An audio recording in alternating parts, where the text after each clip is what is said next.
सास की जादुई शक्ति। कौशल्या ने एक रात सपना देखा।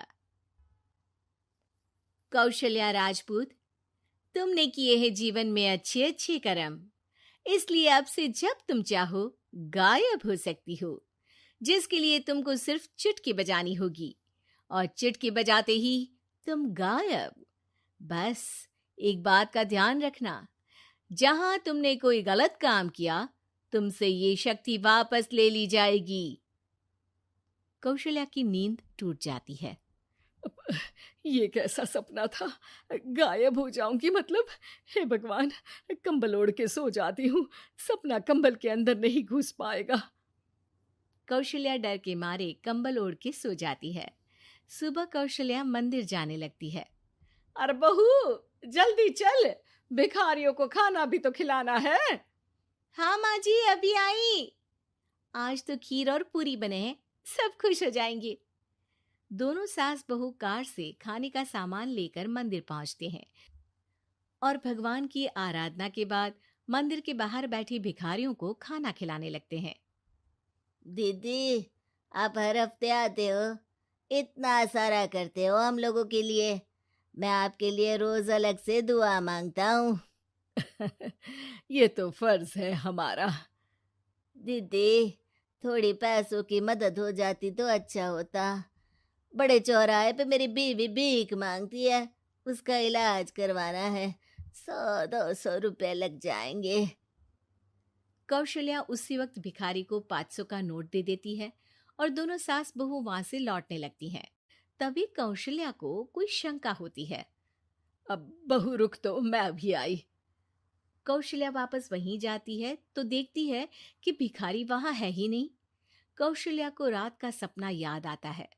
वो चुटकी बजा के गायब हो जाती है और सीधे भिखारी के पास पहुंचती है, पर भिखारी को वो दिखाई नहीं देती। कौशल्या देखती है कि भिखारी उन पैसों से शराब खरीद रहा है और कौशल्या उसे वहीं एक चाटा मारती है। अरे कौन है बे? एक और चाटा पड़ता है। अरे कौन है? कौन है? हिम्मत है तो सामने आओ। भिखारी को झूठ बोलने पर तड़ातड़ चांटे पड़ते हैं। वो वहां से भाग खड़ा होता है। कौशल्या चुटकी बजा के वापस बहू के पास आ जाती है और मन ही मन सोचती है, ऐसे तो मैं कितने गलत काम रोक सकती हूँ, कितनी ताकतवर हूँ मैं, किसी को पता भी नहीं चलेगा। सासू माँ, आप क्या सोच रही हो? अब कुछ नहीं, कुछ भी तो नहीं। ठीक है, मुझे ना थोड़े पैसों की जरूरत थी। मेरे कजिन भाई है ना, उनकी तबीयत थोड़ी इधर उधर हो रही है। वो तो खुद से नहीं कहेंगे कि पैसे दे दो, पर बहन होने के नाते मेरा तो फर्ज बनता है ना कि भाई की मदद करूं। अरे हाँ हाँ, ले जाना पैसे। पैसे इसीलिए तो कमाते हैं कि जरूरत में काम आ सके। घर पहुंच के कौशल्या अपनी बहू को 10,000 रुपए दे देती है। कब जाएगी तुम मायके? कल शाम की ट्रेन है। दोनों काम में लग जाती हैं। तभी काम वाली दीदी वहां आती है। आज ना मैं आप लोगों के लिए पनीर बनाऊंगी। ठीक है, मंगवा लेती हूँ पनीर।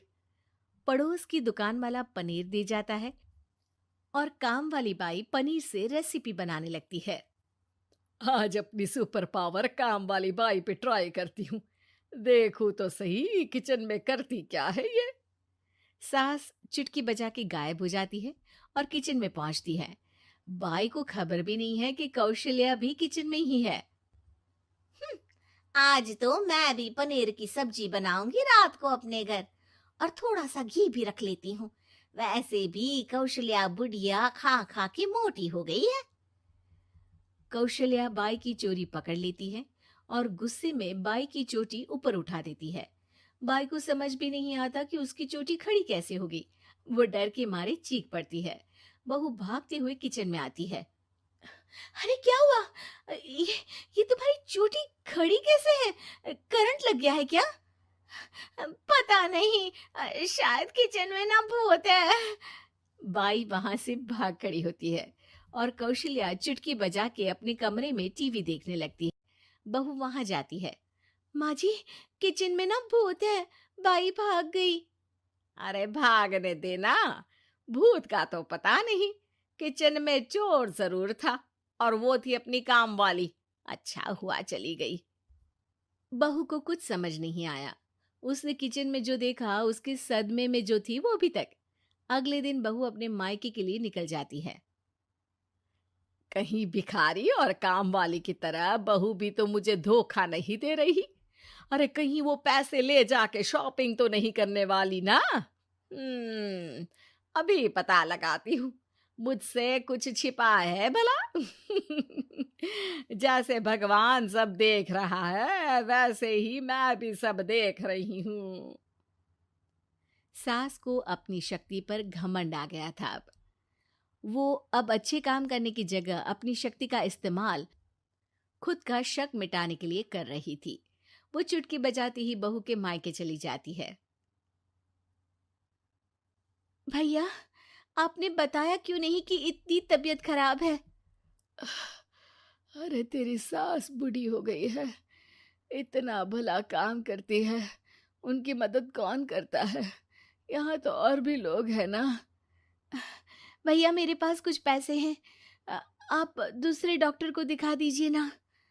अरे मुझे लगता है कि मेरा टाइम आ गया है, मुझे जाना होगा। कमरे में भाई की आत्मा को लेने यमदूत आ चुके थे। कौशल्या भले ही किसी को नहीं दिख रही थी, पर यमदूत ने उसे देख लिया। यही आत्मा है शायद, परछाई दिख रही है, पहले ही तैयार खड़ी है। अरे आप कौन हो? यमराज का नाम सुना है? हैं? आप यमराज हो क्या? नहीं, हम उनके यहाँ जॉब करते हैं, आत्मा उठा के ले जाते हैं डिलीवरी वाले। चलो अब तुम्हारा टाइम पूरा हो गया। अरे आप शायद ना वो बिस्तर पर पड़े आदमी की आत्मा को लेने आए हो। मैं तो बस यहाँ देखने आई थी कि मेरी बहू कहीं मुझसे पैसे लेकर शॉपिंग करने तो नहीं चली गई ना। मतलब तुम्हारे पास शक्ति है गायब होने वाली? हाँ। तुम ऐसे तुच्छ काम में उपयोग कर रही हो ऐसी दिव्य शक्ति का। अब तो तुमको ही लेके जाऊंगा।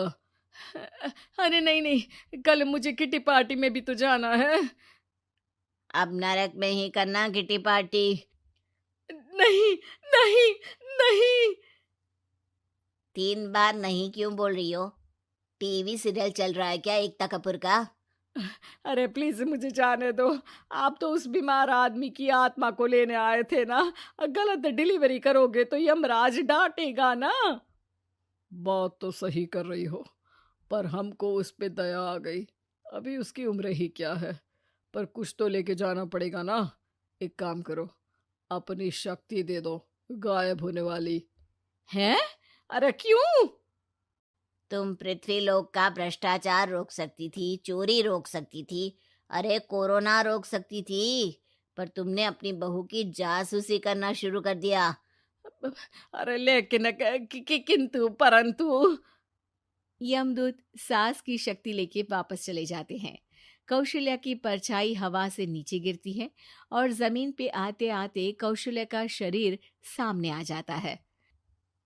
अरे लग गई, कितने ऊपर से फेंका।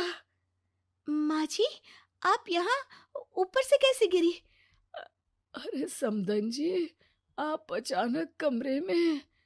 सब घबरा जाते हैं। सास बहू को सारी बात बता देती है। ये लो आपके 10,000 रुपये। आपको मुझ पे इतना भी भरोसा नहीं है? अरे बहन, मुझे दर्द नहीं हो रहा है, अब अचानक से सब अच्छा होने लगा है। अरे तो फिर बिस्तर से उठ जाओ और मुझे लेटने दो। गिरी हूं ऊपर से तो पूरा बदन दुख रहा है। भाई को तो यमदूत ठीक करके जाते हैं, पर कौशल्या देवी दर्द के मारे बिस्तर पर आ जाती हैं।